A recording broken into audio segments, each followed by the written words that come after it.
कृष्णा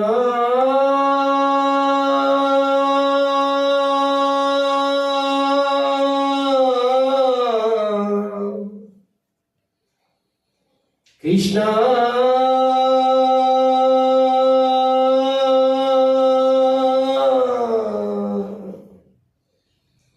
राधे कृष्णा हो हरे हरे हरे हरे हरे हरे श्री कृष्ण गोविंद हरे मुरारी हे नाथ नारायण वासुदेवा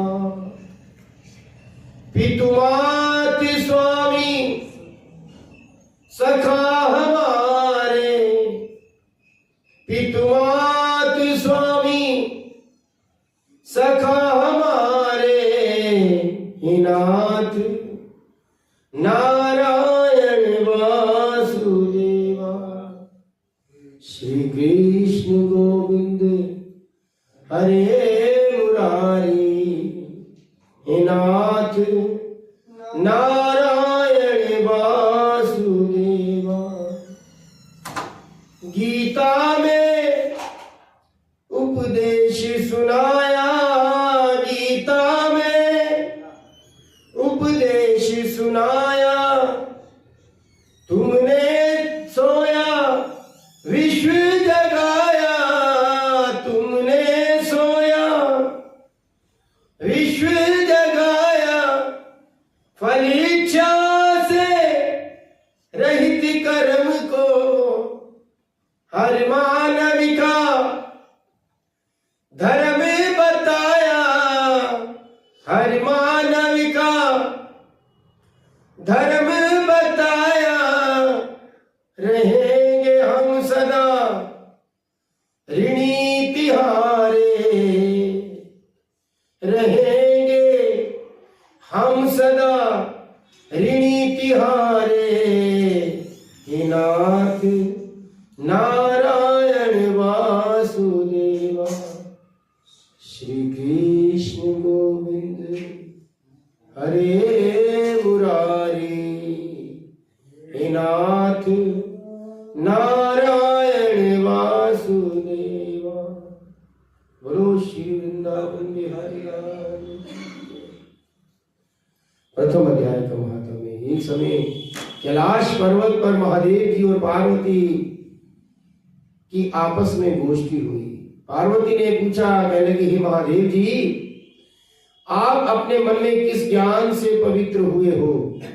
किस ज्ञान के बल से आपको संसार के लोग शिव शंकर कहकर पुकारते हैं? बोलो शंकर भगवान की। देखो, किसी का कौन सा स्थान है, किसी का कौन सा स्थान, और भोलेनाथ जी ने सबको तारने के लिए अपने लिए शमशान घाट में स्थान बनाया। बोल सच्चे दरबार की। आपके कर्म ये दिखलाई देते हैं। मृगछाला ओढ़े हो, अंगों में शमशान की विभूति लगाए हो, गलों में सर्पों की माला है, मुंडों की माला पहने रहे हो, इनमें तो कोई कर्म पवित्र नहीं। आप मुझे यह सुनाओ कि आप जिससे पवित्र हो। तब श्री महादेव जी ने उत्तर दिया, कहने लगे, सुनो, जिस गीता के ज्ञान की मन में धारण करने से मैं बड़ा पवित्र हुआ, उस ज्ञान से मुझे बाहर के कर्म नहीं व्यापते। प्रभु का सिमरण का जब हमारे मन में आ जाए कि हम प्रभु का ध्यान कर ले, मंदिर चले जाएं, तो हमारे आदि दैविक आदि भौतिक और ये तीन ताप होते हैं जो हमारे कट जाते हैं। और कहने लगे कि इनके कारण केवल गीता का ध्यान मेरे मन में रहता है, इसके कारण मैं बड़ा मुझे बाहर के कर्म नहीं व्यापते। पार्वती ने कहा जिस ज्ञान कि आप इतनी स्तुति करते हो, उस ज्ञान के सुनने से भी कोई तर गया, कोई भवसागर पार उतर गया, तो भोलेनाथ जी कहने लगे कि तरेगा तो वो ही जिसके हृदय में हरि है, तरेगा तो वही तरेगा जिसके हृदय में हरि है, चाहे वो जहां भी बैठा है। अगर मनुष्य मंदिर में बैठा है और उसका ध्यान मंदिर में नहीं है, बोलो शंकर भगवान की जय। मंदिर में बैठ के भी मंदिर में उसका ध्यान नहीं है। बंदा एक काम कहीं निगाह नागपुर गई, आप बैठा है बंबई, दिल दिल्ली में, बैठा मंदिर में है, सोच और कुछ रहा है, ध्यान नहीं है। क्योंकि श्रीमद् भागवत महापुराण में ये लिखा है कि जो ध्यान से सुनता है, ध्यान लगाता है, एक पल भी, हम मंदिर में चले जाते हैं, माथा टेक लेते हैं, बाहर आ जाते हैं, कोई हमारे से पूछे कि मंदिर में आप गए थे, भगवान जी ने कैसा श्रृंगार किया हुआ था, उन्होंने किस तरह के कपड़े पहने हुए थे, हमारे को इतनी जल्दी होती है कि हमें ये भी मालूम नहीं होता कि उन्होंने कपड़े कौन से डाले थे, बस जल्दी माथा टेका, जय माता दी। मंदिर में बैठ के भी हम मंदिर में नहीं, एक पल एक क्षण उस परमपिता परमेश्वर की निमित्त कहते हैं तरेगा तो वो ही जिसके हृदय में हरि है, गंगा के नहाने से जो पापी जन तर जाए। मन में अनेक प्रकार के भ्रम है, हम गंगा स्नान करके आ गए, हम तर गए, नहीं। गंगा के नहाने से जो पापी जन तर जाए, फिर वो मीन क्यों न तर गई, मीन कहते हैं मछली को, मीन क्यों न तर गई जिसका गंगा में ही घर है, तरेगा तो वो ही।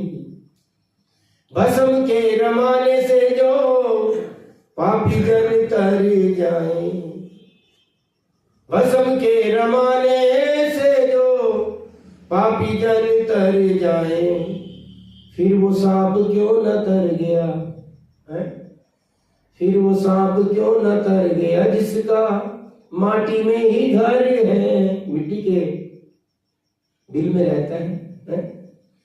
तरेगा तो वो ही जिसके हृदय में हरि है, तरेगा तो वो ही। केवल एक क्षण, एक पल उस परम पिता परमेश्वर के निमित्त जब हमारा चला जाता है, हमारे सब मनोरथ पूर्ण हो जाते हैं। भोलेनाथ जी बता रहे हैं इतने जीव तर गए और भी तर जाएंगे, जिसने भी प्रभु का स्मरण कर लिया, नाम जपो जी ऐसे ऐसे, ध्रुव प्रहलाद जप्यो हर जैसे। जैसे ध्रुव और प्रहलाद भक्त ने भगवान का ध्यान किया, 5 वर्ष की अवस्था में प्रभु की प्राप्ति कर ली, इस प्रकार से ध्यान करना चाहिए। मैं एक पुरानी कथा सुनाता हूं, सुनो।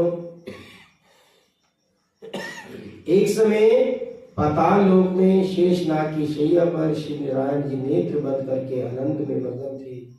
उस समय भगवान के चरण दबाते हुए लक्ष्मी जी ने पूछा कर लगी, प्रभु निद्रा और आलस्य उन पुरुषों को व्यापता है जो तामसी हैं, फिर आप तो तीनों गुणों से परे हो, श्री नारायण जी एवं वासुदेव हो, आप नेत्र जो बंद किए हो, ये मुझको बड़ा आश्चर्य है। श्री नारायण जी बोले, हे लक्ष्मी जी, मुझको निद्रा आलस्य नहीं व्यापता, एक शब्द रूपी जो भगवत गीता है उससे जो ज्ञान है उसके आनंद में मैं मगन रहता हूँ। जैसे 24 अवतार मेरे आधार रूप है, वैसे ही गीता शब्द रूपी अवतार है। इसके 5 अध्याय मेरे मुख हैं, 5 अध्याय मेरी भुजाएं हैं, 5 अध्याय मेरा हृदय और मन है, 16वां अध्याय मेरा उदर है, 17वां अध्याय मेरी जांघें, 18वां अध्याय मेरे चरण है। हम भगवान का जब मंदिर में जाते हैं ना, तो हम भगवान के मुख को देखते हैं। सबसे पहले हमारे मुख की तरफ ध्यान जाता है, लेकिन जब हम मंदिर में जाएं, भगवान का ध्यान देखें, तो सबसे पहले हमारे को भगवान के चरणों को देखते हुए उनके मुख तक पहुंचना चाहिए। बोलो श्री वृंदावन बिहारी लाल की। भगवान के चरणों को देखते हुए हमें मुख तक जाना चाहिए, लेकिन हम लोग जो है पहले से ही मुख को देखते हैं और फिर चरणों पे तो हमारा ध्यान भी नहीं जाता। बोलो श्री वृंदावन बिहारी लाल की जय। चरणों पे हमारा ध्यान नहीं जाता, केवल मुख को देखकर हम माथा टेक लेते हैं। और कहते हैं कि 18वां अध्याय मेरे चरण है, जितने श्लोक हैं मेरी नाड़ियां हैं, जो अक्षर हैं मेरे रोम हैं, ऐसा जो मेरा शब्द रूपी ज्ञान है उसके अर्थ को मैं हृदय में विचारता हूँ और मैं बहुत आनंद पाता हूँ। तब लक्ष्मी जी कहने लगी, हे नारायण, जब श्री गीता जी का ऐसा ज्ञान है तो उसको सुनकर कोई जीव कृतार्थ भी हुआ। तब श्री नारायण जी ने कहा, हे लक्ष्मी, गीता ज्ञान को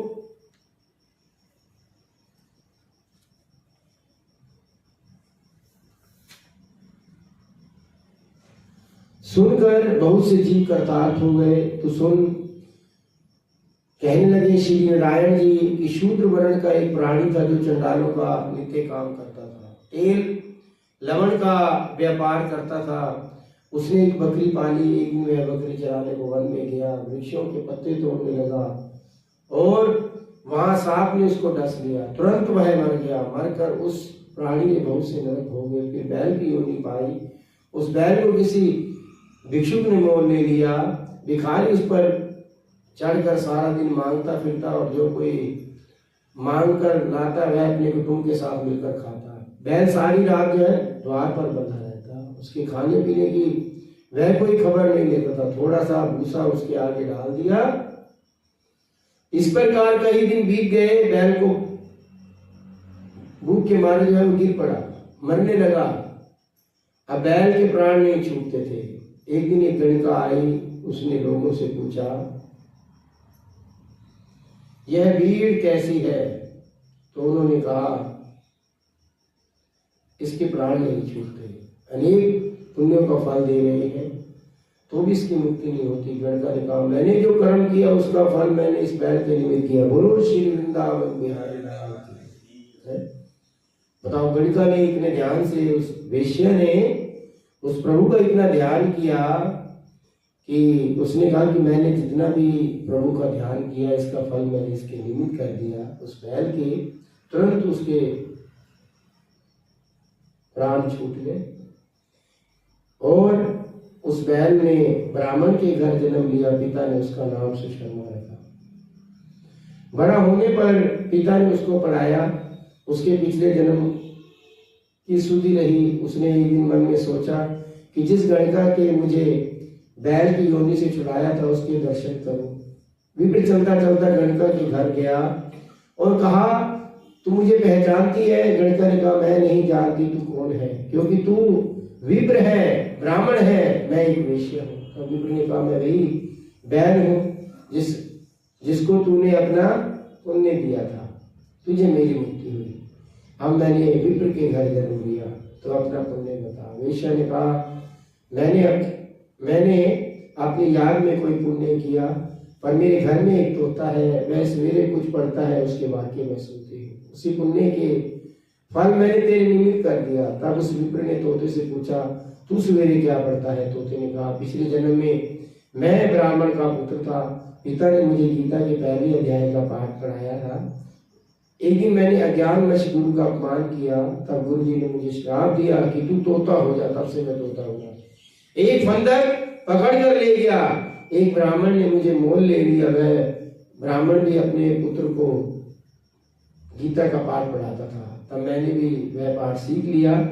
एक दिन ब्राह्मण के घर में चोरी हो गई। चोर आए, कुछ उनको जब धन प्राप्त न हुआ तो मेरा पिंजरा ही उठा के ले गए। चोर ने पूछा, भी खाली क्यों जाए, कुछ ना कुछ तो उठा ले, पिंजरे में उठा लो। अब उन चोरों की ये गणिका जो थी मित्र थी, मुझे इसके पास ले आए। सो मैं नित्य गीता जी के पहले अध्याय का पाठ करता हूँ। बोलो सच्चे दरबार की। देखो, तोते को भी भगवान ने इतनी शक्ति दी है कि पक्षी होते हुए वो भी कहते हैं मिट्ठू राम राम, वो भी बोलता है, बातें करता है। हमारे बंसी जी के घर में तोता है, वो उनको एक को लक्ष्मी भाभी को मम्मी कहता है, उनको पापा कहता है। बोलो सच्चे दरबार की जय। इतने प्यार से उन्होंने उनको पाला है, अगर वो उड़ाए तो वो उड़ता भी नहीं है, जाता भी नहीं है अपने घर। बोलो सच्चे दरबार की जय। और यह सुनती है, मैं पाठ करता हूँ और ये सुनती है, लेकिन इस गणिका की समझ में नहीं आता। वही पुण्य तेरे निमित्त दिया था, सो श्री गीता जी के पहले अध्याय के पाठ का ये फल है।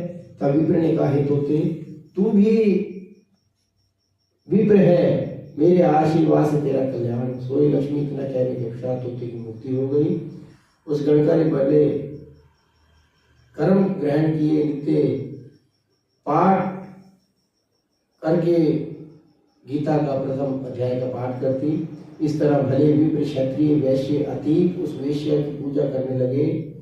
विप्र अपने घर को गया। श्री नारायण जी ने कहा, हे लक्ष्मी, जो कोई गीता का पाठ करे या श्रवण करे उसको भी मुक्ति मिलेगी। यह पहले अध्याय महात्म मैंने तुमसे कहा कि श्री पद्म पुराणे सतीश्वर संवाद उत्तराखंड गीता महात्म नाम प्रथम अध्याय से पूरा। बोलो सच्चे दरबार की जय। जोता वाली माता की। बोलो सच्चे दरबार की। प्रभु का सिमरन करना बड़ा मुश्किल है। मंदिर में हाजिरी लगाना एक नियम बन जाता है। हमारे